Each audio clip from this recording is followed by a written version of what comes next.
This is the news from here and around the world. News with no bias, no exemptions, including nothing but the truth. This is Hyderabad 95.1 FM News. Here is your anchor. Thank you for joining us on Ayoba Newsroom. I am Bukola Oloruntobi. First, the headlines.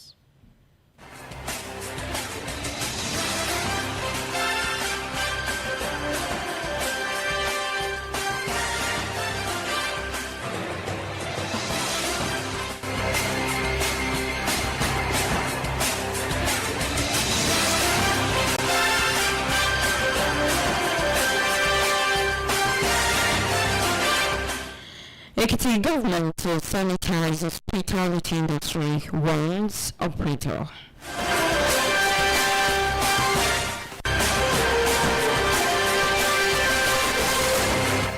Federal government vows renewed commitment to climate smart agriculture amid positive pilot outcomes. Federal government to reassign sections of tractors as Zaria Sheme Road contract over slow progress.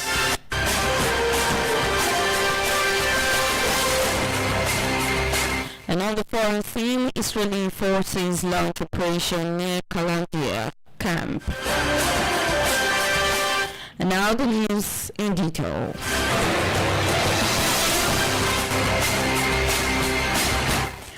The Ekiti State government has said the recent approval for the construction and equipping of 3 new general hospitals in part of the state is aimed at enhancing residents' access to quality health care delivery. The Commissioner for Health, Oyebanji Filani, who listed the benefiting communities as Awo Ekiti, Ikogosi Ekiti, and Ikpawe Ekiti, reiterated the Governor Biodun Oyebanji administration's commitment to strengthening the health sector. Filani spoke at Ikpawe Ekiti in the Ajoni Local Council Development Area on Saturday while inspecting the site of the General Hospital in the community ahead of the commencement of construction of the secondary health facility.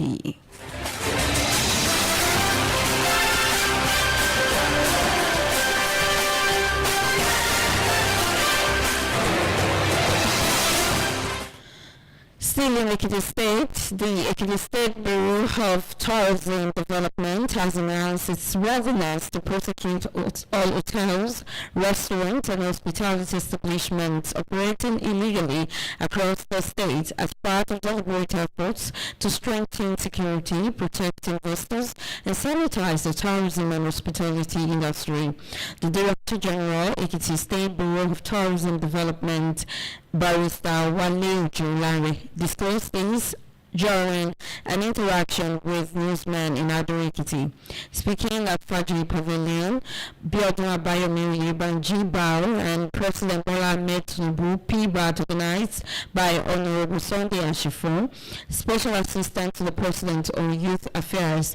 The Director General stated that the Bureau, in collaboration with security agencies, will soon commence enforcement actions against illegal operators.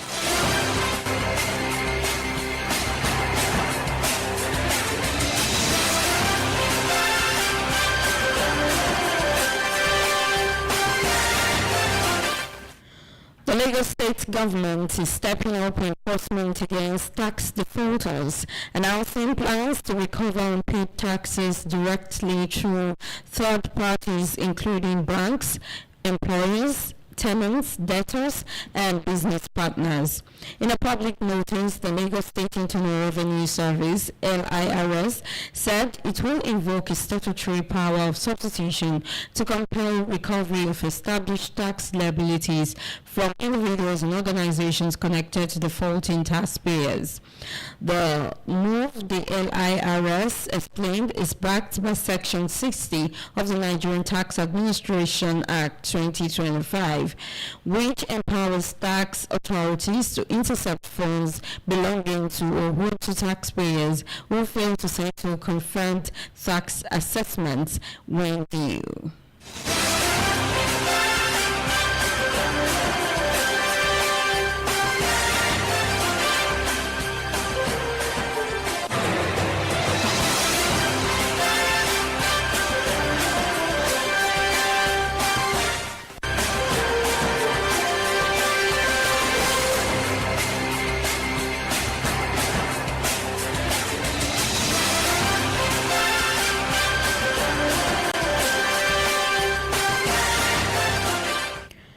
Florence Ajimobi, the former First Lady of Oyo State and the wife of the late former Governor Abiola Ajimobi, has been caught on video saying that the 2027 governorship election in Oyo State will be a war between the All Progressives Congress APC and the People's Democratic Party, the PDP.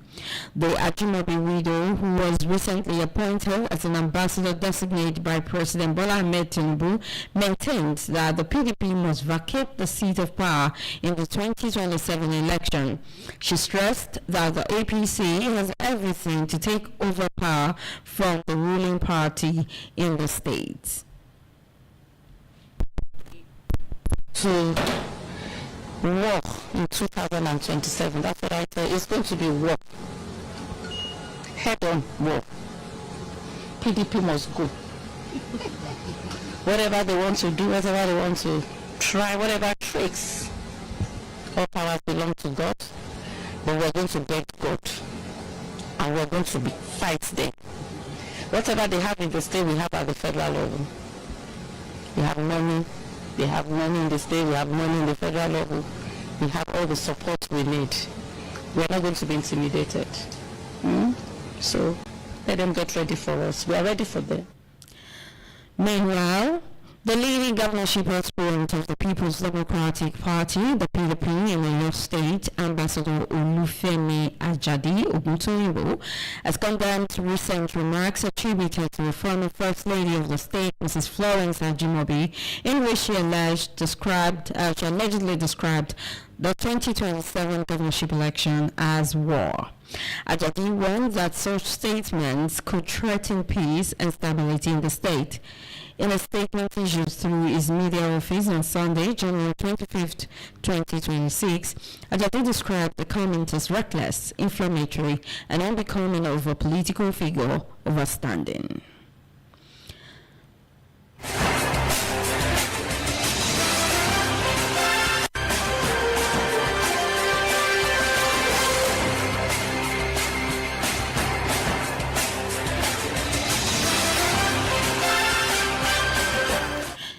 Governor of Osun State, Ademola Adeleke, has demanded the immediate release of over 130 billion naira in statutory allocations allegedly withheld from the state's local governments, warning that the continued blockade is crippling grassroots governance and inflicting hardship on workers and residents.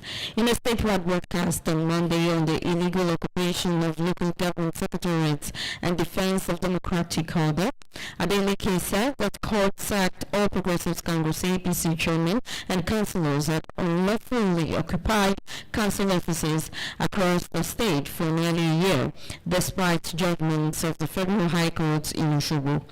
Adeleke accused the former governor of Osun State, Gboyega Oyetola, of allegedly backing the continued occupation with police support. An action, he said, undermines democracy and the rule of law.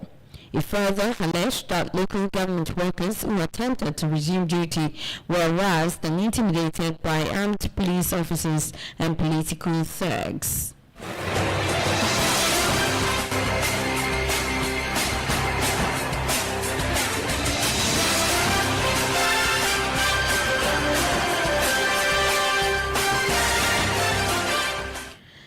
Governor Hamad Aliyu of Sokoto State has praised the Nigerian Air Force (NAF) for sustaining operations that have eliminated bandits and other criminals across the state and neighboring areas. Aliyu gave the commendation on Saturday at the 2025 Base Social Cultural Activities (BASA) organized by the NAF 119 Composite Group in Sokoto. Represented by Dr. Dadi Adare, the Commissioner for Local Government and Chieftaincy Affairs, the Governor reaffirmed support for security agencies combating crime statewide.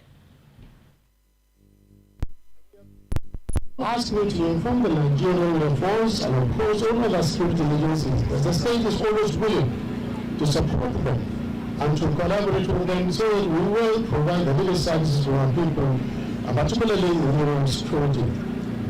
You also asked me to thank you for all the effort you have been doing, the sacrifices you have been made, days and nights, through sleepless nights. to ensure the safety of lives and properties of our people in the region.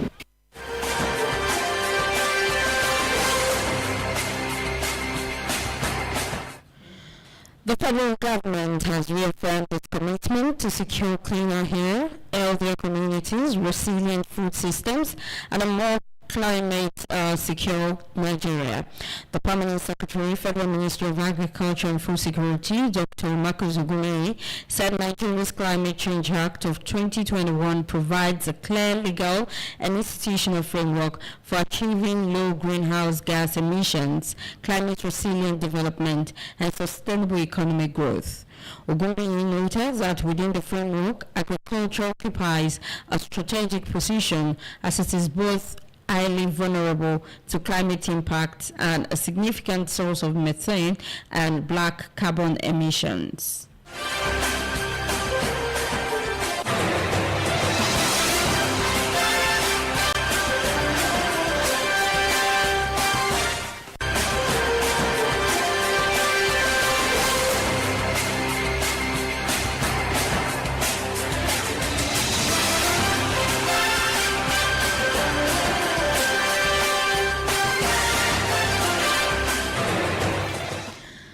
The federal government has announced plans to reassign sections of Chapter's Zaria Shema Road contract to another contractor following slow progress on the project. The Minister of State for Works, Bello Gorinyu, made this known during an inspection of the Zaria Shema axis of the highway corridor. The affected section forms part of dualization of the Zaria Funtua Sokoto Road spanning Kaduna, Katsina, Zamfara, and Sokoto states, a major federal highway being executed by multiple contractors.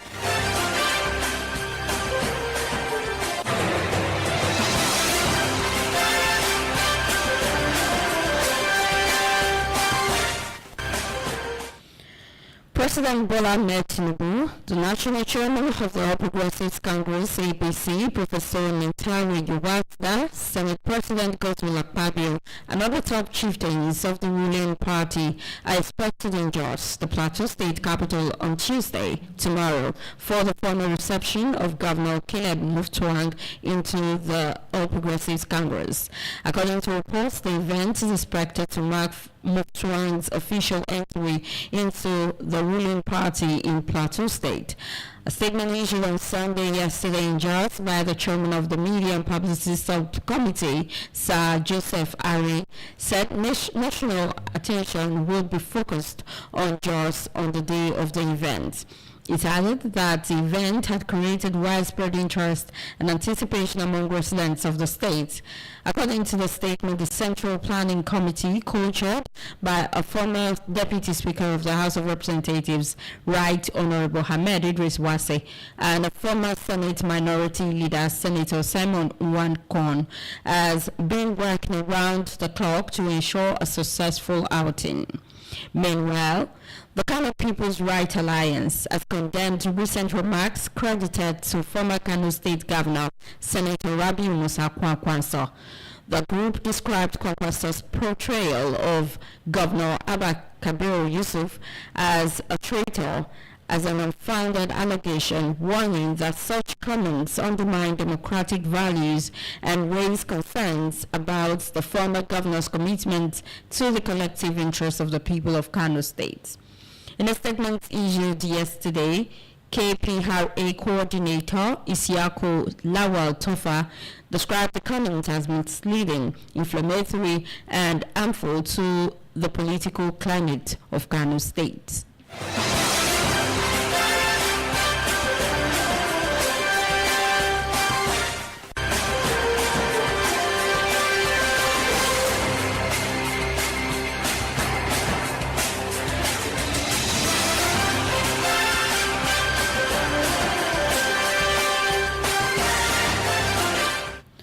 In business, The Nigerian naira exhibited various response patterns amid the US dollar's weakening in the global market.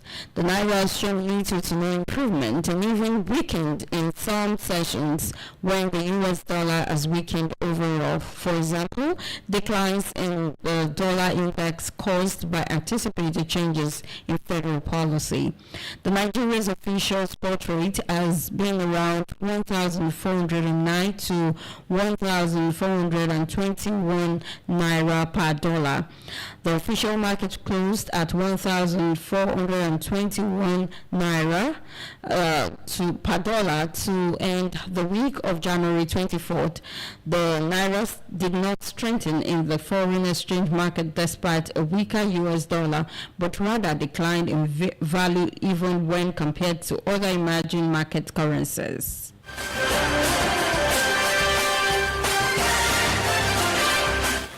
And on the entertainment scene, Prophet Segun Arole has made a heartfelt appeal to gospel artists and prominent figures in the entertainment industry on behalf of the late Bumi Akinanu, also known as Omiji Ojumi's family. Recall that Omiji Ojumi's family announced the cancellation of her burial arrangements days after the program for her final rites were shared online. According to reports, the activities were suspended due to unresolved matters within her family. In a video shared by Instagram blogger Temilola Shobola on Monday today, the cleric appealed to gospel artists and celebrities, urging them to give the late singer a befitting burial, as her family had finally reached an agreement.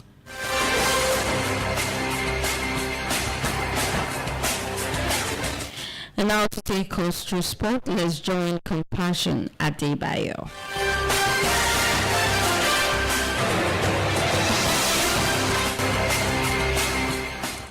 In sports, Shooting Stars Sports Club of Ibadan, Oyo State, beat Benga Insurance of Benin City 1-0 in the Nigerian Premier Football League March 22 clash on Sunday. Benga Insurance were under sustained pressure from the host and vocal fans as thousands packed the Lakon Salami Stadium Ibadan for the historic fixture. In the 30th minute, Tijani Kabir's cross found Lucky Emmanuel, but the forward failed to direct his effort on target. Coach Nuruddin Awiriwu reshaped Shooting Stars in the 60th minute, introducing Tunde Aziz and Koma Adegoke for Alex Agawa and Emmanuel. Meanwhile, in sports, Victor Osimhen made history for Galatasaray, becoming the fastest player to reach 50 goals for the club. He achieved the feat in 59 appearances, scoring in their 3-1 away win over Tortilla New York. In England, Samuel Chukwueze scored on his return from the African Cup of Nations as Fulham defeated Brighton 2-1. The Nigerian winger came off the bench to equalize in the 72nd minute, his third Premier League goal of the season, before Fulham seized the win late on. In Spain, Akol Adams stayed in fine form, scoring in his third consecutive La Liga match as Sevilla beat Athletic Bilbao 2-1. He now has 6 league goals and 2 assists in 16 appearances this season. And that's all we have for you on the sports scene. Over to you, Bukola.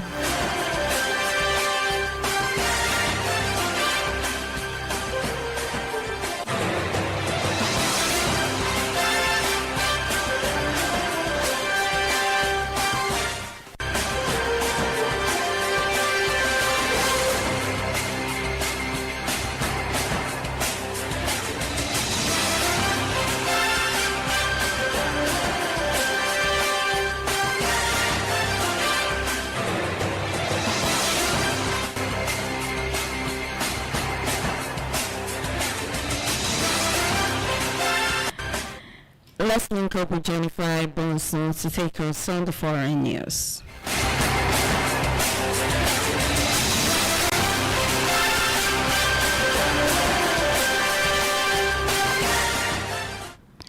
And finally, on the foreign scene, Israeli military forces have launched a significant operation in areas surrounding the Qalandia refugee camp north of occupied East Jerusalem, deploying large numbers of troops and vehicles while imposing severe restrictions on movement.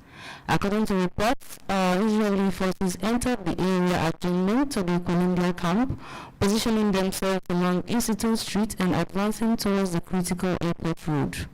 The military significantly boosted its presence with dozens of armed vehicles gathering near the site of the former Jerusalem International Airport. The immediate impact on Palestinian civilians was substantial. Local authorities were forced to announce the closure of schools due to the military roadblocks and the severe impediment to both pedestrian and vehicular movement. Main and secondary roads were sealed off, paralyzing normal traffic flow and stranding many residents. And that is all we have for you on the foreign scene. Back to you, Bukola. Thank you so much, Jennifer Bonsu, for taking us on the foreign scene.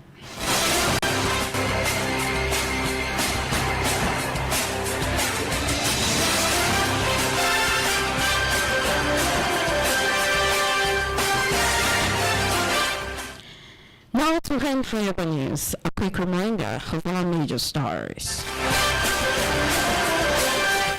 We told you that the Ekiti State government has set the recent approval for the construction and equipping of 3 new general hospitals in part of the state is aimed at enhancing residents' access to quality health care delivery. It was in our bulletin that the federal government has reaffirmed its commitment to secure cleaner air, healthier communities, resilient food systems, and a major climate-secure Nigeria. We as well informed you that the federal government has announced plans to reassign sections of Tractor's Zaria Shame Road contract to another contractor following slow progress on the project.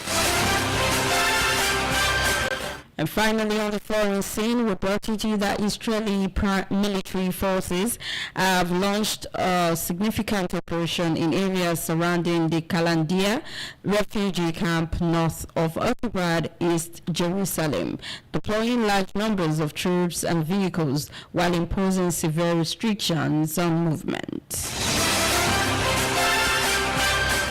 That's the size of our bulletin this hour has put together by the production team, edited by Compassion Adebayo. I am Bukola Oloruntomi. Many thanks for listening.